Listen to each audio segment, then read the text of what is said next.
Sampurasun Beraya, ada kabar penting nih. Pemerintah Provinsi Jawa Barat lagi fokus banget buat bikin daerah kita makin istimewa. Mulai dari pembangunan jalan, trotoar, penerangan jalan, jembatan, dan fasilitas lainnya tentunya butuh dukungan dari kita. Dan salah satu cara mendukungnya adalah dengan cara menggunakan plat nomor Jawa Barat pada kendaraan operasional perusahaan. Kenapa sih harus plat nomor Jawa Barat? Karena pajak yang kita bayarkan akan kembali lagi untuk pembangunan daerah kita. Maka ketika kita membayar pajak sama dengan pelaku usaha berkontribusi bagi pembangunan daerah agar Jawa Barat makin istimewa. Hal ini sesuai dengan Surat Edaran Gubernur Jawa Barat tentang imbauan penggunaan kendaraan bermotor domisili Jawa Barat. Imbauan ini berlaku untuk semua sektor usaha, seperti badan hukum dan badan usaha, industri manufaktur, industri jasa, perdagangan dan distribusi barang, transportasi dan logistik, pariwisata dan perhotelan, pertanian, perkebunan dan perikanan, pertambangan dan energi, konstruksi dan properti, perbankan, serta sektor usaha lainnya. Nah, kalau para pelaku usaha sudah ikut aturan ini semuanya, maka dampaknya akan besar bagi pembangunan dan kesejahteraan masyarakat di Jawa Barat agar Jawa Barat makin istimewa. Naon anu kaalaman jalan hirup prak lakonan rahayu panuntun indung ngadekeun lembur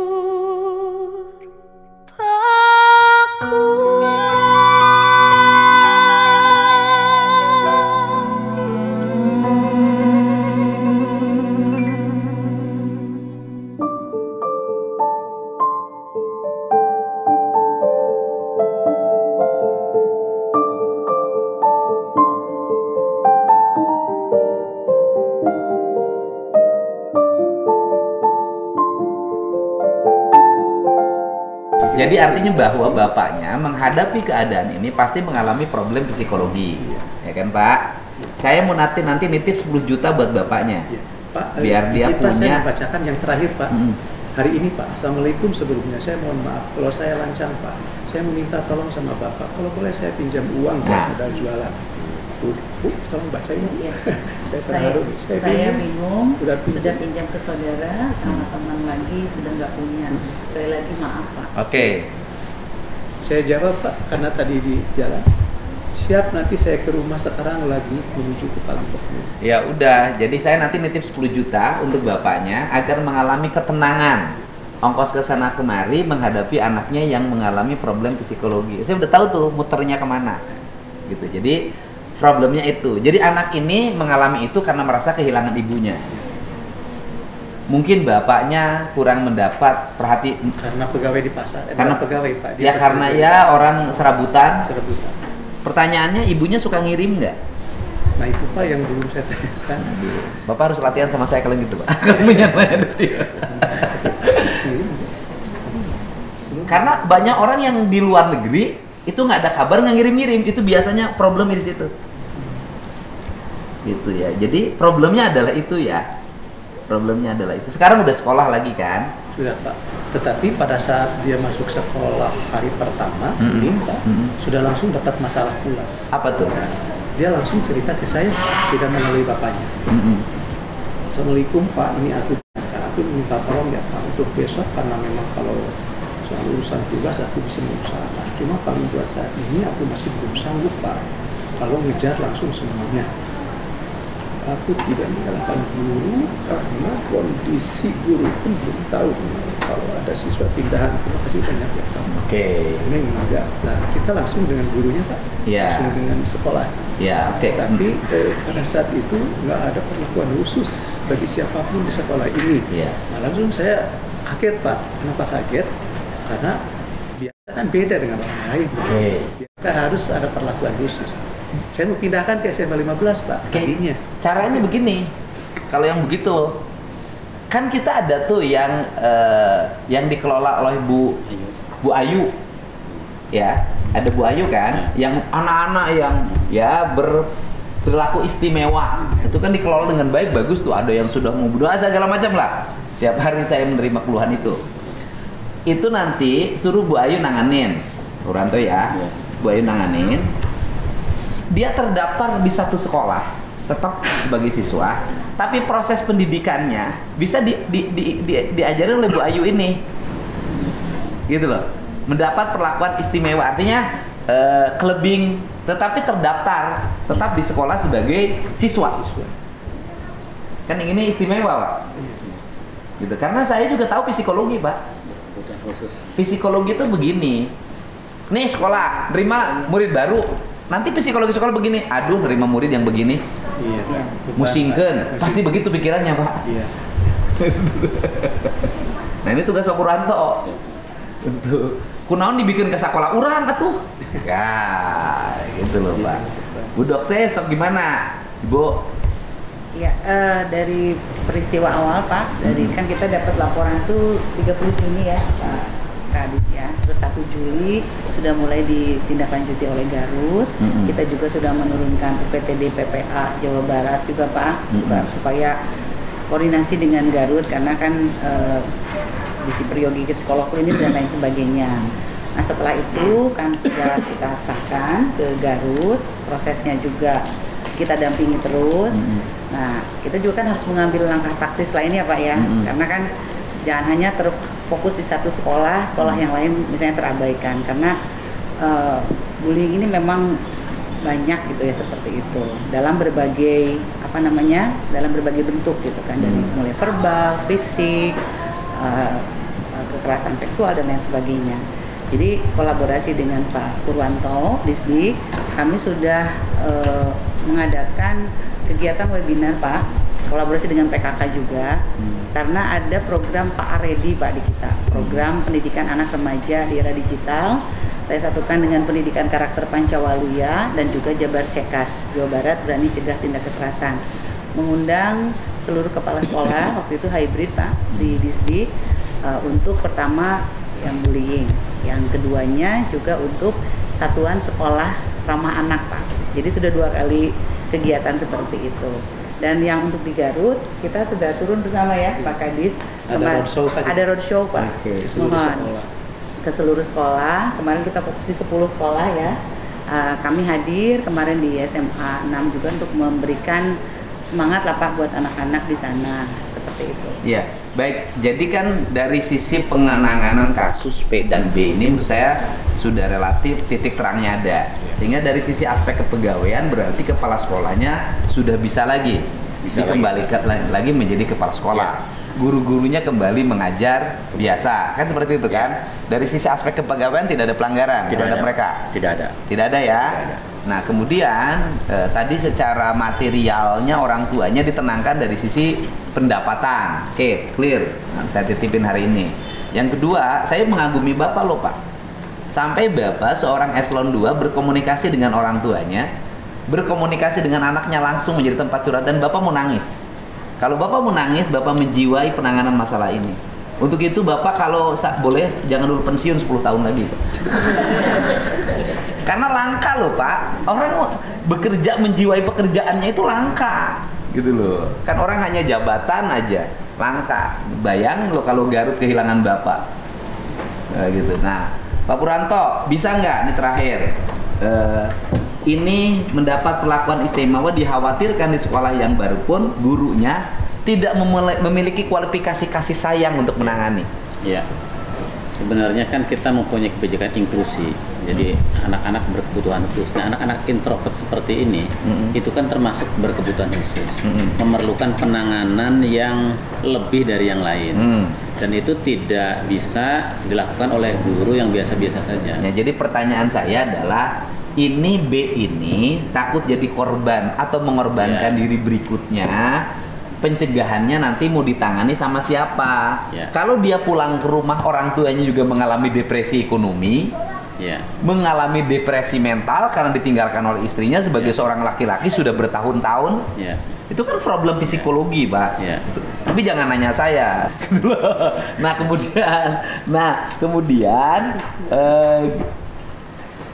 harus menghadapi anaknya yang mengalami problem. Iya, iya. Jangankan ngurusin anaknya, dirinya aja ada problem. Ya, Sok gimana? bisa Pak. Nanti bisa ditangani secara khusus. Misalnya anak tersebut tercatat di sekolah itu, nanti bisa dia dititipkan di tempat tertentu yang membutuhkan pendampingan secara khusus, misalnya oleh Bu Ayu dan kawan-kawan. Bapak punya nggak lembaga untuk menangani itu? Tempatnya ada nggak? Pertanyaan saya. Selain Bu Ayu. Ya, hari ini memang kalau anak-anak berkebutuhan khusus seperti ini belum ada Pak. Gitu kan? Pertanyaan kan itu. Artinya bahwa selama ini di Jawa Barat, di dinas pendidikannya tidak ada lembaga atau tempat untuk ngurusin anak-anak yang berkebutuhan khusus. Itulah kenapa geng motornya merebak, perkelahiannya tidak selesai, anak bunuh dirinya terjadi. Itu pertama. Artinya itu kan, nah berarti tidak ada. Ya sudah, sekarang harus ada. Yang kedua, ini harus juga selesai. Anak SMP di Indramayu ditangkap Satpol PP karena bolos tuh bisa baca. Ya. Itu SMP mana? Segera, walaupun itu kewenangan kabupaten, itu adalah alarm terhadap pendidikan di Jawa Barat. Apa langkahnya nanti, saran untuk dinas pendidikannya? Ini yang pertama harus dilihat dulu, nanti anak tersebut harus dites dulu Pak, karena kan ada tes psikologis. Karena memang ada model-model anak berkebutuhan khusus yang diseleksia. Diseleksia itu anak susah baca, tapi ngitungnya pinter gitu. Itu ada, nanti harus dites asesmen. Sekarang gini, instruksikan atau ajak seluruh dinas pendidikan se-Jawa Barat, ya kan, SD dan SMP, untuk segera mengetes anak-anaknya bisa baca tulisnya di sekolahnya. Yang tidak baca tulis itu berkebutuhan khusus segera ditangani. Kalau nih yang tidak bisa baca karena baru kelas 1, nggak apa-apa. Gitu. Tapi kalau kelas SMP tuh bisa baca dan tuh bisa ngitung, Kade. Kelas 3 standarnya itu. Ya. TKD-nya kelas 3. Berartinya yang ditesnya kelas 4. Ya. Gitu loh. Nah, pertanyaannya adalah kalau nanti ditemukan anak kelas 4 SD tuh bisa baca, solusinya apa? Dia bisa nulis. Dilayani secara khusus juga. Nanti ada bukan balik ke kelas 1. Nggak bisa Pak. Nanti didampingi secara khusus oleh gurunya. Kalau memang hambatannya pada hambatan cara dia membaca, khusus aja, nggak usah belajar yang lain. Karena kemarin itu kita pernah memasuki kurikulum Merdeka. Merdeka Belajar. Nah, Merdeka Belajar pada saya mah itu adalah anak-anak merdeka dari berbagai tekanan psikologi. Kemudian dia menjadi anak ekspresif. Melukis, ahli di bidang tata kelola pertanian, ahli biologi, gitu loh, ahli tari. Nah, ternyata kemerdekaan itu mengakibatkan anak kita merdeka dari membaca, menulis dan berhitung. Itu bisa ya? Segera Pak. Nanti jangan ada kasus lagi di Jawa Barat. Gitu. Sekarang mah cepet viral ngerakeun. Gitu loh ya. Gitu Pak. Nah, terakhir Bapak, closing statement Bapak mengenai tim disiplin Pemprov Jabar. Dari tim disiplin itu sudah melahirkan rekomendasi apa? Izin Pak menyampaikan tim rekomendasi dari tim disiplin Pemprov Jabar bahwa yang pertama, rekomendasi kami ini sudah menjadi bagian dari kesimpulan rekomendasi seluruhnya, termasuk juga dengan psikiater forensik, bahwa yang pertama tidak ditemukan indikasi perundungan di lingkungan sekolah di SMA 6 Garut, baik yang dilakukan oleh sekolah maupun siswa maupun pihak guru. Itu yang pertama. Yang kedua, pihak memang terjadi penurunan prestasi akademik bagi pada semester 1 terdapat 3 mata pelajaran yang tidak memenuhi standar. Satu pertanyaan, kan itu pertanyaan orang tuanya, pada anak sakit tidak nengok, pada yang meninggal, pada waktu meninggal pun sekolahnya tidak datang. Sok, gimana sikap dinas pendidikan urusan itu?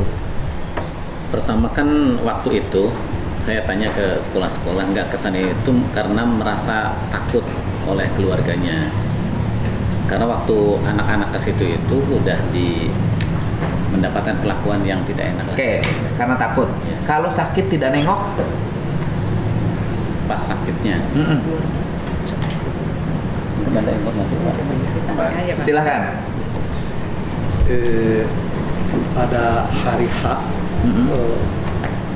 terjadinya bunuh diri 14 Juli. Saya pernah awalnya datang langsung ke sekolah dengan Pak Dadang kepala sekolah, PLT kepala sekolah waktu itu, untuk bersama-sama nengok ke rumah duka.